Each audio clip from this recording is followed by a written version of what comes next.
I never thought much about the way people looked at each other, until the day she looked at me. It wasn't anything obvious, just a brief pause in the middle of a sentence, her eyes lingering a moment too long. But it's strange how such a small thing can lodge itself somewhere deep, like a splinter you can't pull out. It happened at the bookstore where I worked weekends, a narrow, old place that always smelled faintly of rain and paper. The kind of place where time didn't move so much as settle. I like that about it. She came in one Thursday afternoon, shaking the drizzle from her umbrella, her coat still damp at the edges. My boss called her Mira, and I realized I'd seen her before. She was the older sister of my best friend, Liam. We'd crossed paths at a few family dinners years back, but I'd been just a kid then, too busy with jokes and music and everything that wasn't real life.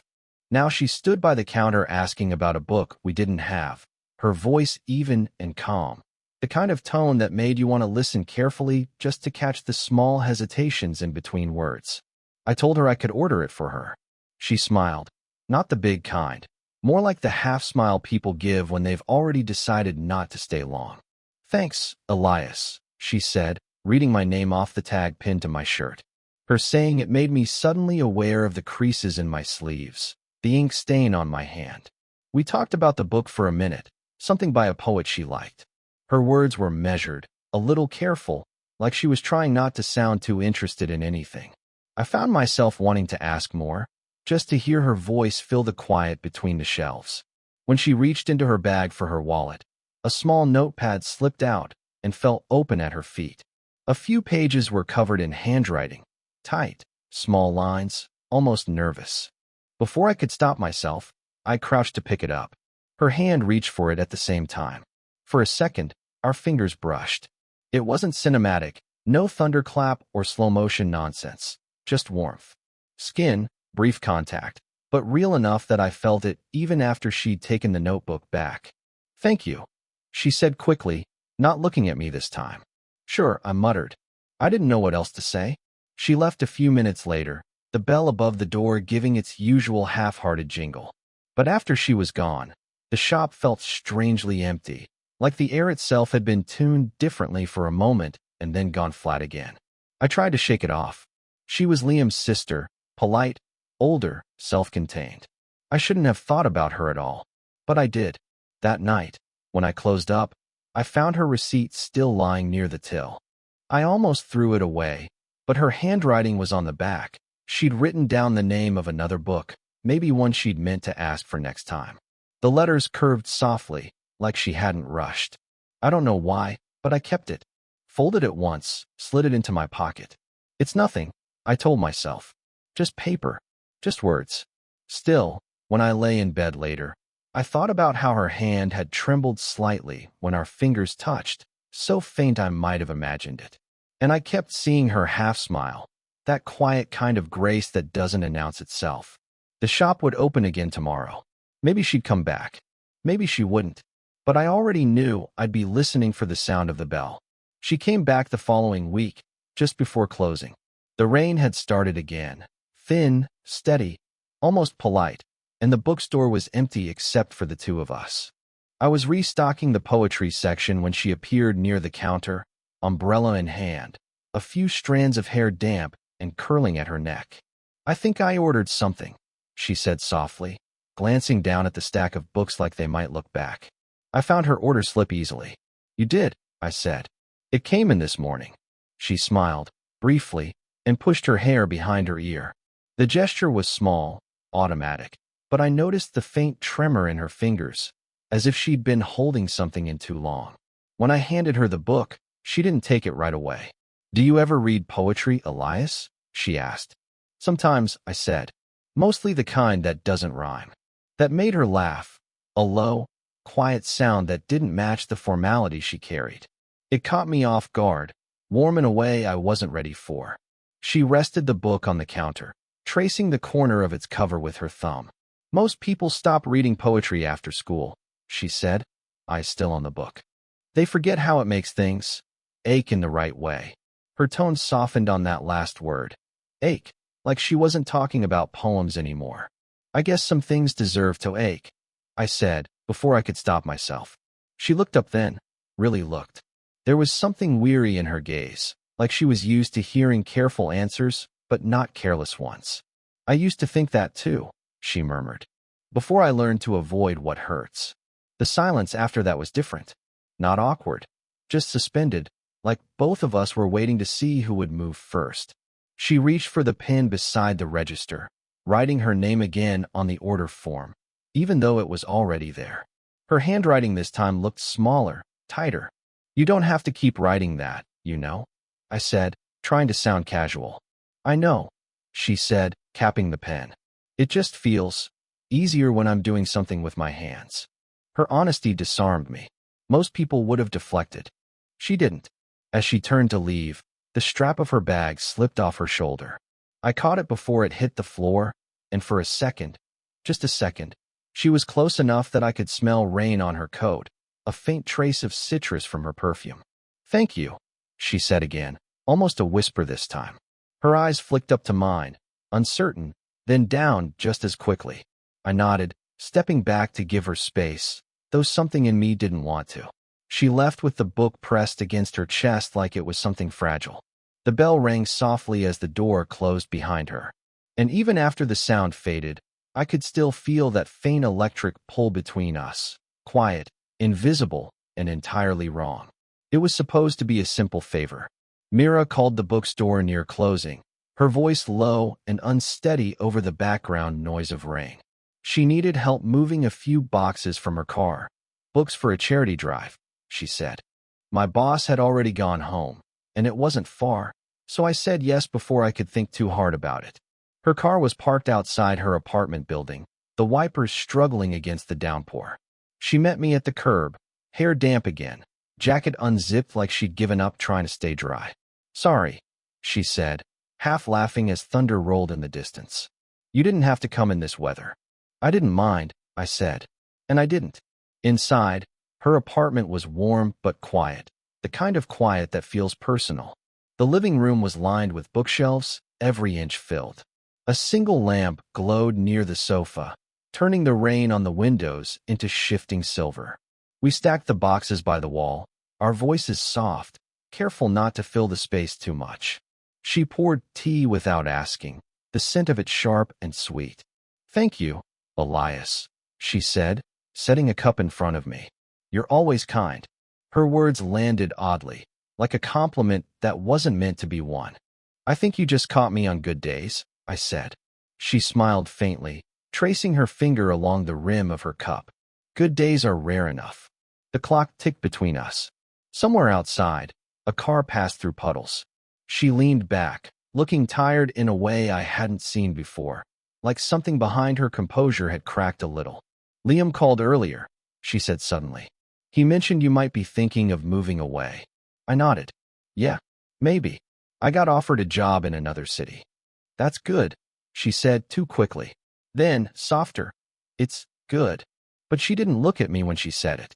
I wanted to tell her I hadn't decided yet. That part of me didn't want to leave, though I wasn't sure if it was the city or something else keeping me here. But the words caught somewhere in my throat. Instead, I asked, "Do you ever think about starting over?" She met my eyes then, her hand frozen mid-motion. "I used to," she whispered, before I realized how heavy memories can be when you try to carry them somewhere new. For a moment, we didn't move. The air felt charged, like before lightning strikes. Then her phone buzzed on the table, an unfamiliar male name flashing across the screen. She silenced it without answering, her jaw tightening. The sound snapped something in me, a reminder of where I stood. I looked away, gripping my cup too tightly, watching steam curl upward and vanish. "I should go," I said quietly. She didn't stop me, but as I stood, she reached for my wrist, just for a heartbeat. Her fingers barely touched my skin, then fell away like she'd thought better of it. "Drive safe," she said, voice low. Outside, the rain hit harder. I stood under the awning, half-soaked, heart pounding with all the words I hadn't said. Behind me, her window light flickered against the storm. I almost turned back. Almost. I didn't see her for a week after that night. I told myself I was busy, extra shifts, errands, things that didn't need doing but filled the hours anyway. Still, every time the shop door opened, I looked up too quickly. Every time it was someone else, I felt the hollow after. When she finally came, it was near closing again. The sky outside was bruised with clouds, the kind of twilight that makes everything look softer, lonelier. "Hi," she said, standing at the counter like nothing had changed. "Hey," I replied, and for a moment neither of us moved. She looked different, tired, maybe, or just quieter. She asked if I could help her find a book for her class, but her voice lacked its usual composure. Each word pulled like it hurt to say. I led her to the back, where the lights were dimmer and the floor creaked underfoot. She walked close enough that I could feel the faint warmth of her beside me. "This one," I said, handing her a copy from the top shelf. Our fingers brushed again. It shouldn't have mattered, but it did. She didn't take the book right away. "You've been avoiding me," she said softly. The words landed with the weight of something long rehearsed. "I wasn't," I started, then stopped. "Maybe I was." "Why?" she asked. Not demanding, just a question that felt too human to deflect. I looked at her, at the way her eyes didn't quite meet mine, the way her breath caught when she tried to look calm. "Because I don't know what this is," I said. Her lips parted, then closed again. She looked down at the book in her hands like it might offer an answer. "This," she echoed quietly. "You make it sound like there's something to name." "There is," I said before I could stop myself. "Even if we're pretending there isn't." The air between us thickened, silence, but not empty. Every unspoken thing hung there, trembling. She leaned back against the shelf, arms crossed, eyes glassy in the half-light. "You think this is simple? That I don't know what people would say?" "I don't care what people say," I said. "Too fast. Too young." Her laugh was soft, almost bitter. "You should." I took a step closer, not touching her, just close enough to feel her breathe. "Then tell me to stop coming back." She looked at me for a long time. I could hear the rain starting outside again, faint against the window. "I can't," she said finally. Her voice cracked just enough to sound real. The words hung between us, fragile and final all at once. She turned away first, pressing the book to her chest like a shield. "Whatever this is," she whispered, "we can't keep pretending it's harmless." I didn't answer. There wasn't anything left to say. For a while, we just stood there. Me, waiting for something to end. Her, trying not to begin. And when she finally walked away, the only thing I could hear was the echo of her voice. Quiet, breaking, and truer than anything she'd ever said to me before. I didn't expect her to call again. But she did. It was late. A quiet Thursday, the kind of night when the city sounds half asleep. Her voice on the phone was softer than usual, almost unsure. She said she'd found something while sorting through old papers and wondered if I could stop by. When I arrived, her apartment lights were dim, one lamp flickering near the corner. She was sitting cross-legged on the floor, surrounded by half-open boxes, her hair tied loosely, strands falling free like she'd stopped caring halfway through. "I didn't mean to keep you," she said, smiling faintly. "I just didn't want to look at this alone." On the rug between us was a small stack of photographs. They were old, edges curling, colors fading into sepia. I sat down beside her, careful not to touch anything. "That's my husband," she said quietly, pointing at one. A man stood beside her in the picture, both of them laughing, wind in their hair. "Ex-husband now. We used to drive out to the coast every winter." Her voice trembled on used to. I didn't know what to say, so I didn't say anything. She picked up another photo, a blurry one, a younger boy holding a kite. "And that's my brother," she said. "Liam took that one. The boy, he was my son." The word was hung in the air like smoke. I looked at her then, but she didn't meet my eyes. She just kept sorting through the photos, her hands trembling. "He got sick," she said, almost mechanically. "It was years ago. I don't talk about it much." I wanted to reach for her hand, but I didn't. I just sat there, the quiet between us so full it felt like sound. "You remind me of him," she said suddenly. "Not how you look, but the way you listen. He used to listen like that, like the world wasn't something to escape, but something worth noticing." Her eyes glistened under the lamplight, unfocused, far away. "I shouldn't have said that," she whispered, wiping at her face quickly. "It's not fair to you." "It's okay," I said, but my voice came out rough. She shook her head. You don't understand. Sometimes I think I see him in people who are just kind. And then I remember how cruel that is, to expect someone else to carry what's gone. The clock ticked. Rain began again outside, faint, like it was trying not to be heard. She exhaled, long and trembling, then looked at me properly for the first time all night. You being here, it helps. But it also scares me. I nodded slowly, my chest tight. Why? Because, she said, her voice breaking, I don't know if I'm drawn to you, or to the parts of me I lost. She didn't wait for me to answer. She reached out, hesitated halfway, then let her hand fall between us. Open, uncertain, shaking. And for a long, fragile moment, I didn't take it. I just watched her. This woman caught between grief and guilt, and felt something inside me quietly, irreversibly change. It happened without plan or permission. A week after that night, I found myself walking toward her building again. No call, no excuse. Just the quiet pull of something that had already decided for me. The sky was low and gray, the air heavy with the promise of rain. She opened the door before I could knock, as if she'd been waiting, though neither of us said so. Her apartment looked the same, soft light, open book on the couch, a cup half finished beside it. She didn't ask why I'd come. I didn't try to explain. For a while, we just sat across from each other in that gentle, unbearable stillness. She looked tired but unguarded, her hands resting loosely in her lap. I've been thinking, she said at last, her voice almost a whisper. About what I said last time. About you reminding me of him. I nodded, unsure what to do with my hands.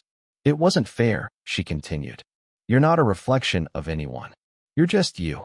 Something in her tone cracked on that last word. Something small and real and trembling.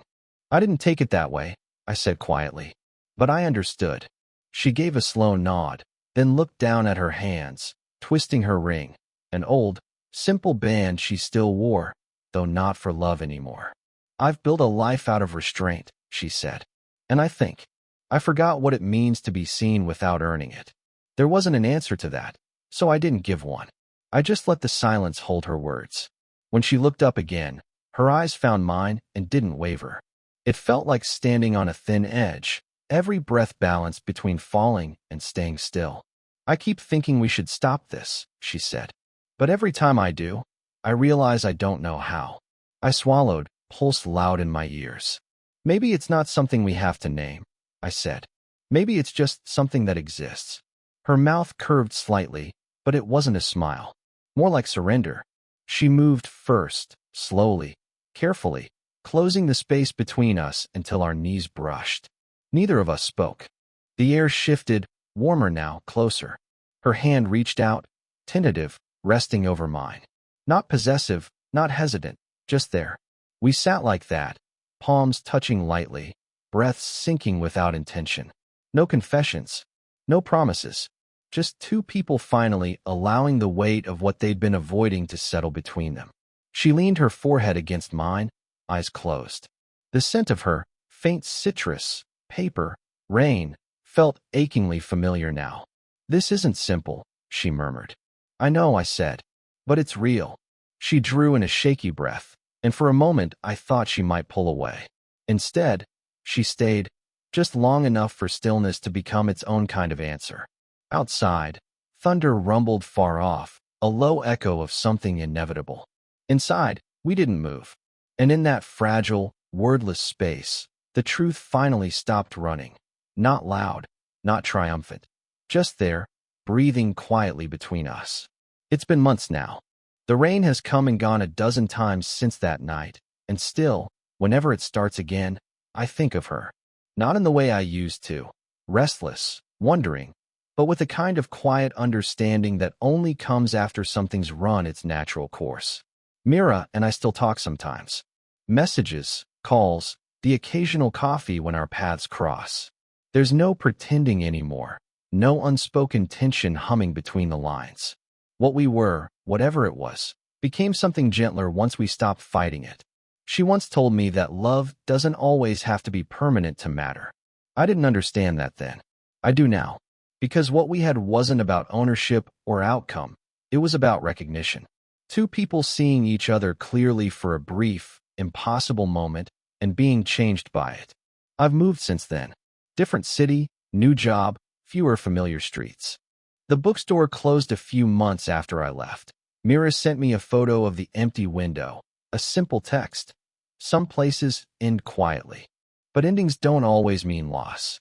Sometimes they're just the natural hush that follows a long, beautiful song. What she gave me, without ever meaning to, was the courage to feel things I used to ignore, to sit with discomfort instead of running from it, to listen when someone's silence says more than their words. I think she found something too. The last time we spoke, she said she'd started teaching again, but this time she was writing with her students, letting them see her not as someone who knew the answers, but as someone still asking. There was lightness in her voice that hadn't been there before. We never tried to define what happened between us, and maybe that's why it stayed real. It wasn't love in the way people like to label it. It was something quieter, something that asked for honesty instead of promises. Sometimes, when I walk home at dusk, I remember the night she leaned her forehead against mine, the steadiness of it, the quiet acceptance. I remember thinking that maybe connection doesn't always lead to forever. Sometimes it just teaches you how to be present. I used to think love was about holding on. Now I think it's about allowing, to care, to step back, to keep a piece of someone with you without needing to claim it.